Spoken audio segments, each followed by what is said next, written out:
For this video, I'm going to be trying something new. I'm going to be giving away some of the items that I'll be using in the video.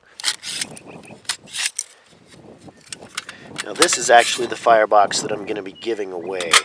So for the first 500 subscribers or followers who like, comment, and share on this video, we'll do a drawing and you'll have a chance to win this firebox or one of the 3 new zebra loop handled pots. I've got all 5 pots with exactly 3 quarts of water in them, and I actually use the scale to verify that these are all exactly the same. I did weigh all of these different fuels for the different stoves, and they're all exactly the same for each of these different fueling methods that I'm going to be testing today. I'm going to start them all with the Easy Light Fire Starter, just so that they'll all kind of get going at really close to the same time. I'm going to lock the handles up on all of these so that I'll have free access to the lids. We'll be able to see the steam come out. So that'll give us an idea of when they start boiling. Okay, I have 14 grams of fire starter that I'm going to be using with each sample.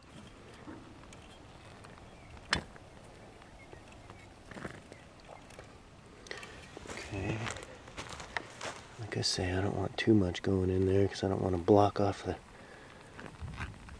airflow. But I need to keep moving so that this will be a fair fight. And get these going. Alright. Let's go ahead and get these going.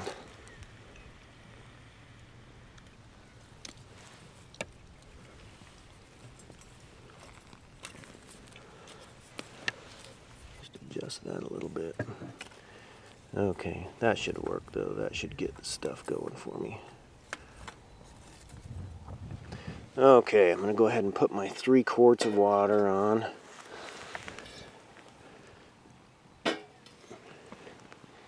And let's make sure these are all, get these all going here. I'll just kind of spread this around so fire will get going here everywhere. That should get that moving pretty good. Go ahead and put that pot on.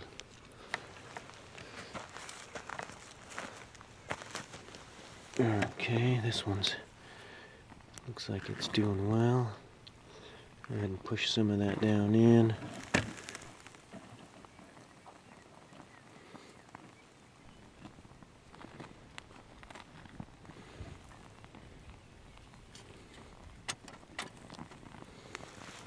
Alright, let's see what's going on here. This looks like it could use a little additional fuel down there. Once again, I don't want to block airflow, but I want to give it plenty of fuel to get rip snorting. And that's moving a little bit slow right now, but it will catch up fast. Okay, so one more pot to put on. And I think I'm going to move some more of this fire starter down in.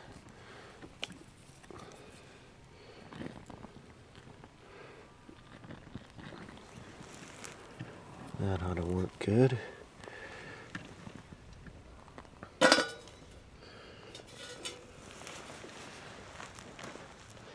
Okay, so we have good fires going in both of these samples, and we'll see what we can learn from this experiment. If your fire is struggling because of moisture, high elevations, or different circumstances, just graduate down to a smaller diameter stick and try that. And if that doesn't still work, then even go a little smaller, and eventually you'll get it to where you kind of have the right balance and everything will work really nicely for you. Okay, the wood pellets aren't quite rip-roaring yet, but they look like the actual wood pellets have started. And this is all the same kind of wood, with the exception of the wood pellets. And the wood I am using is a scrub oak, so it's not the really nice red oak or white oak that people have back east. But it is still somewhat of a hardwood, and it's still a pretty good wood. You can see this one's really going well. Okay, so I can see I really need to keep track of my top feed and my side feed. You know, it's easy for me to forget that I need to keep feeding these because I've been doing the Swedish fire torch so much lately, and I've kind of gotten used to not needing to tend my fires. You can see the side feed is really going well now, but it's time to go ahead and push these sticks in.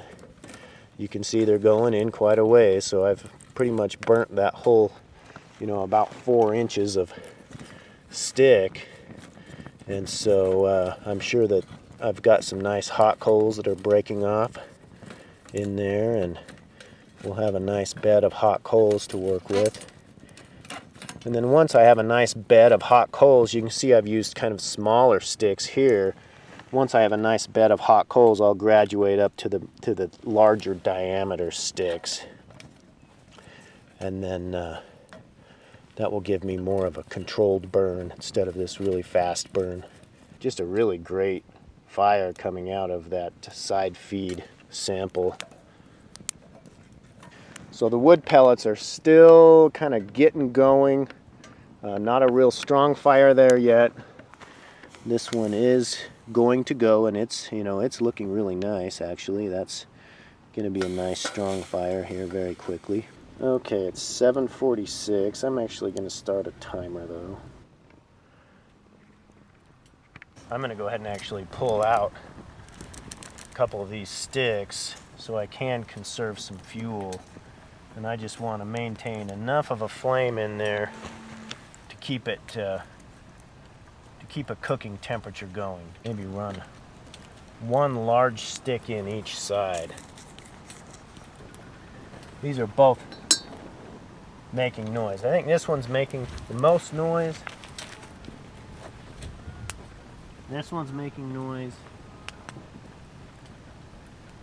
This one and the side feed are making the most noise so far.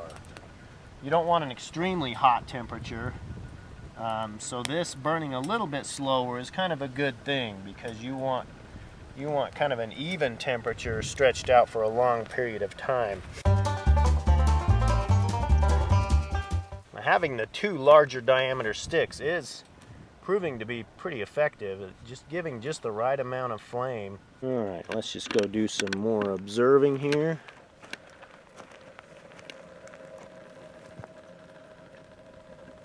Just enough flame to be keeping the project moving forward, but it is gobbling these sticks up pretty fast.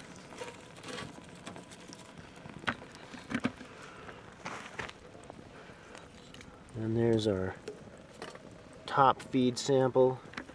It's doing really well. Also, there's our wood pellet sample, and it's probably the furthest behind. It's having a little bit of a struggle getting going. My 4 separate sticks fire torch method is kind of rip-roaring right now. There's quite a bit of heat underneath that sample. There's no doubt about that. And I think similar situation here, you know, that's quite a bit of heat going on in that sample.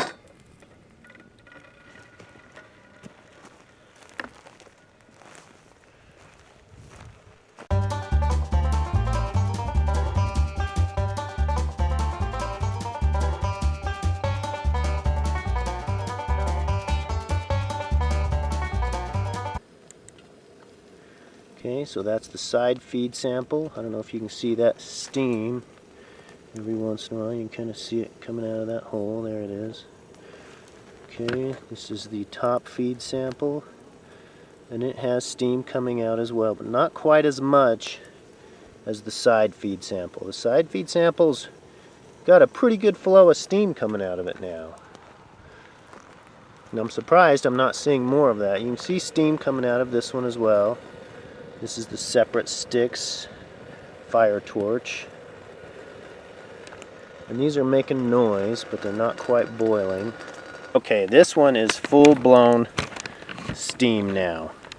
So I'm going to go ahead and take off its lid, like I had said I would. So that one is a full boil. Okay, lid is off. We'll be able to watch that boil and observe that boil now. When I took that lid off, the boil really slowed down a lot, but you can see the movement of the water that is boiling. Now I do need to push those sticks in because my temperature did go down quite a bit. But now I can really slow down on the amount of fuel that I'm putting in this sample. So I think what I'll do is just do a single stick. This kind of, I let this go a little too long and it actually kind of almost went out. But it's still boiling. There's still enough heat from the hot coals. Okay, this one is boiling now. So I'm going to go ahead and take its lid off. And I'll drop another stick in it and keep its momentum up.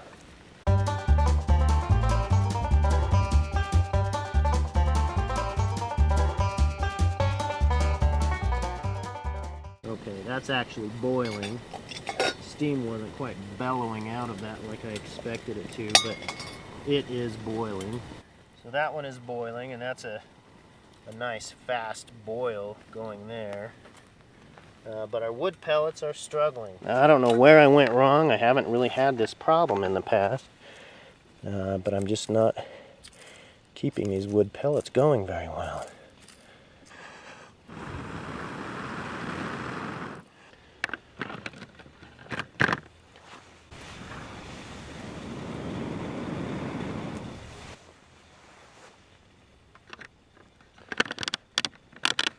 Okay, I was able to get the wood pellets stoked back up. What I'm going to do is close this damper door and just see if I can keep a little more heat going in there and see if I can keep that running a little bit better. Looks like I let my top feed go out, messing around with the other. So we'll get it going here. Put a few smaller sticks in there to get it going.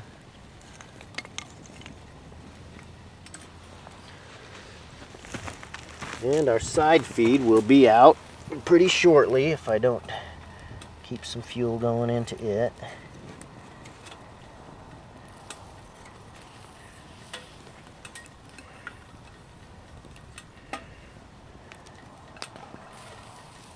But it's still maintaining a boil. Okay, I think those wood pellets are finally going good now. They sure took a little while to get going. Our separate sticks has got a really strong, nice boil going on. You can see it's got plenty of heat under there. And same with the split wood. Seems to be burning a little bit more slowly, a little more controlled. You can see that it's not just gangbusters boiling there, and the flame is not quite as big. You can see the flame is really coming out of the sides of this separate stick sample. So that's a lot more heat. I would be lifting the pan if I were cooking on that setup right there. And this one I might be lifting the pan, but probably not. I mean, it's really kind of nice. Okay, so our side feed has flared back up and we've got a nice flame going in there again. And you can see the boil just gently rolling there. So that's a really nice simmer. That's a really nice cooking temperature. And same with the top feed. Not too hot, but still doing its job. Here we have the split wood Swedish fire torch. And it's really looking nice. Really looking nice. I'm going to go ahead and peel the sticker off for whoever wins this pot. Now's a good time to do it.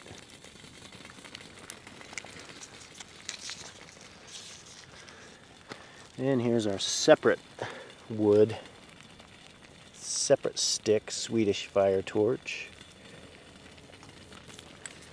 Here's our other pot that we'll be giving away.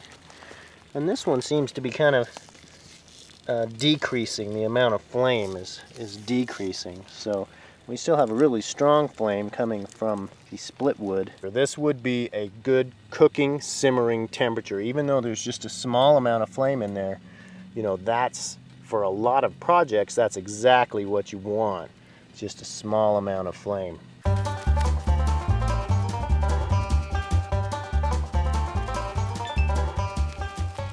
Still providing a nice simmer temperature. Now what I'm going to do is I'm actually going to move these sticks closer to each other.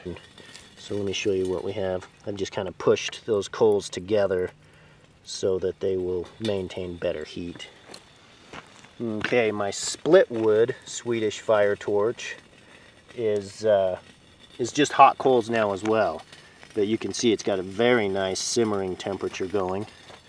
Very perfect for cooking, or now you could be putting your steak on and grilling it. You'd have plenty of heat for those types of activities. I mean, there's really a lot of heat coming out of that. And those are really big coals, so they'll be very long lasting grilling type temperatures for that. Same thing with the cut wood or the separate pieces. Very nice grilling kind of setup there. So I think we can start identifying some of the pros and cons of these different methods. So the side feed method is a very good way of controlling your temperature and making your fuel last, right? It adds some convenience because you can leave your sticks long and just push them in a little bit at a time. So it's been very efficient. I have quite a bit of fuel left. And same thing with the top feed. Now you don't quite have the ease of use that you have with the side feed because you do have to cut or break your sticks up to shorter lengths. So pretty similar in these two as far as efficiency goes and as far as temperature control goes. But with the side feed you do have some convenience with being able to just push the wood in slowly as you go. So the cons for this method would be that you wouldn't be able to grill with this heat. I mean, you could, but I like grilling with hot coals rather than with a flame, because a flame ends up being quite smoky, and I just don't like all that smoke on my food. And I know some people really like that, but I don't personally. The pros and cons with the Swedish fire torch. So it's not as fuel efficient. Okay, you do have to do some bushcraft in cutting your larger sticks or cutting your larger log and then splitting it. So there is a little more bushcraft involved in getting this method to work. It's not as fuel efficient, but it does leave you with some beautiful hot coals. And so we can keep these boiling as long as possible. So the other pro to the Swedish fire torch is you don't have to tend your fire. The hot coals are still providing really nice heat. And you could still grill a whole steak with that setup right there. You could put the grill plate on that right now and finish off a steak, because that's such a nice long lasting type of hot coal, because those coals are so big. I really enjoy tending a fire, you know, but if you're doing a complicated cooking project, it gets to be a lot of stuff going on at the same time.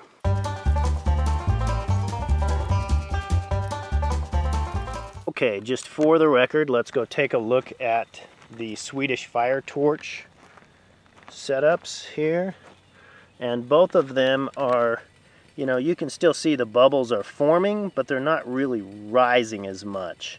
That one's still rising a little bit. This one's more just making bubbles, but they're not coming to the surface. So they basically stopped boiling. Our wood pellets are still going now, so once you finally do get them going, and I think where I made my mistake is I needed to have used more fire starter to get those going. So I was trying to use the same amount of fire starter for all the samples, and that's kind of where I made my mistake. These two samples seem to be the most efficient use of fuel. I'm just going to follow this through until these have all kind of gone cold, and then we will weigh the contents of each pot to see which one burned off the most water with that same amount of fuel. And it's not quite 2 pounds of fuel. It was, let's see, 1 pound, 14 ounces of fuel for each sample. Because you're not having one stick that kind of burns the fuel out of that whole stick. Then when you push it forward, it's got that whole stick has to get hot before it really starts producing a good flame. And one tip for this is you don't want to wait till your flame is actually dying down before you put another stick in, because the stick you put in, it needs to heat up before it starts contributing to the fire. So if you wait till that's actually going out, you'll put your stick in and it will continue to die down, maybe even go out before that other stick starts contributing. So you want to overlap your fuel just a little bit to maintain a good heat, good consistent heat.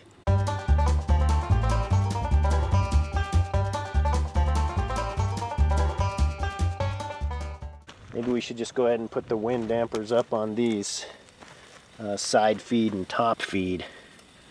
I'll go ahead and put the wind damper up on that one.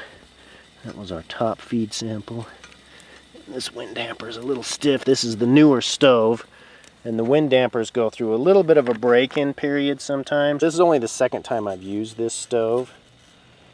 So there's this slot on the wind damper, and that's so that you can leverage it with a fire stick like this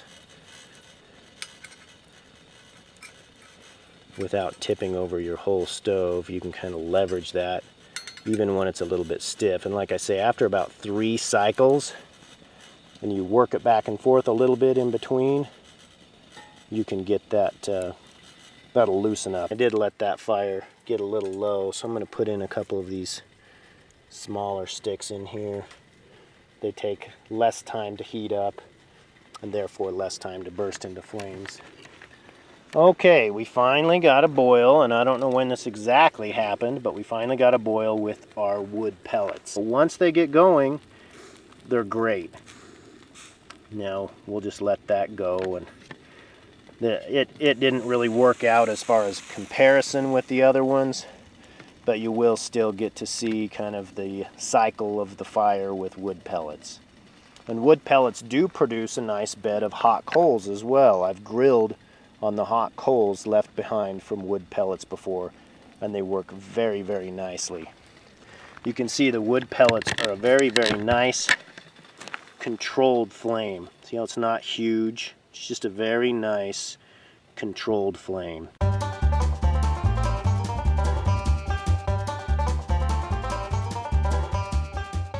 A little over an hour so far we've been running these, and we haven't had any ash buildup problems. I mean, you can see they're all still maintaining a very healthy flame, and they're all functioning very well, and that's one of the key attributes of the Firebox stove, is maintaining a very nice airflow through a long duration burn. And some of my competitors can't make that same claim. They will actually clog up with ash, and you won't be able to get an hour-long duration burn without needing to dump it out and start over again. Definitely a very nice cooking temperature here on our wood pellet sample, and I still have a bunch of wood pellets I can add into that, but it got a very late start.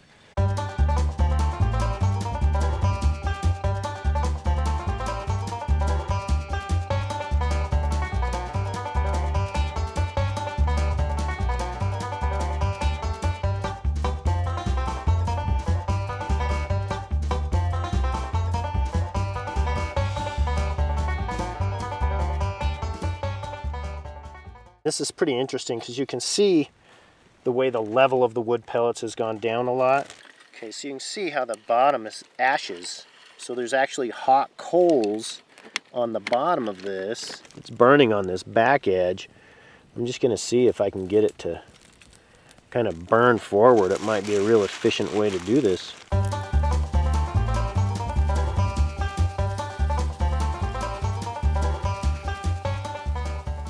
This wood pellet sample is actually running really nicely. That idea of putting the fuel on the one side, I think is going to work really well. Just put a little more.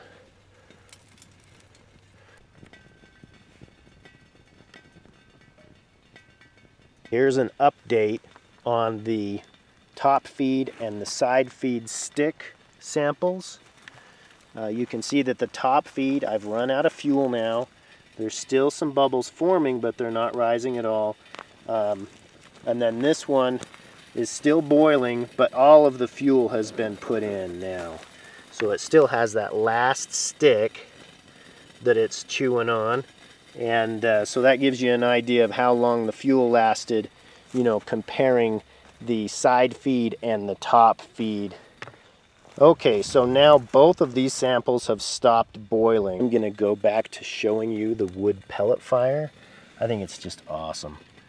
I love the way it's working. It's, you know, very nice flame under there, just the right amount for cooking or boiling. So now this sample has all its fuel.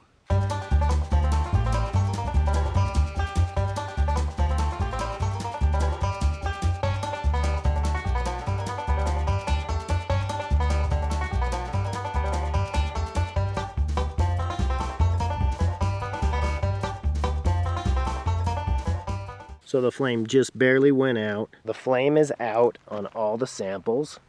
And what I'm gonna do is just let everything cool. Okay, it's been 2 hours since I last filmed, and all the water has cooled down now. The stoves have cooled down. So let's just take a look at what's inside. So this is the one that had the split wood, split log Swedish fire torch. And there's nothing really very solid in here. A couple of very small black coals are left behind. Mostly just ash. This is the 4 separate sticks, and it's real similar. I can see one black coal there, right there. The rest is just ash. This is the wood pellets, and there's still heat coming off of this. There's still quite a bit of heat coming off of this. But the water's not steaming, so it's not going to be evaporating a whole lot faster. So I'm going to go ahead and call it done. You know, even though this is going to continue to put off heat probably for another half hour. Okay, so this was the top feed, just small pieces of sticks and wood. And I don't even see any black coals in here at all. So this is pretty much just a really light, fluffy ash, nothing solid at all. This is the side feed sample, and I see one small black coal right in the corner, but that's a couple more in this corner, but pretty much just light fluffy ashes, nothing very solid other than in 2 of the corners had a little bit of solid material in them. First we'll go ahead and take the side feed, and I have this set to grams just because I think it's a little more precise that way, but it's 2,654. 2,674. 2,610. Separate sticks, Swedish fire torch.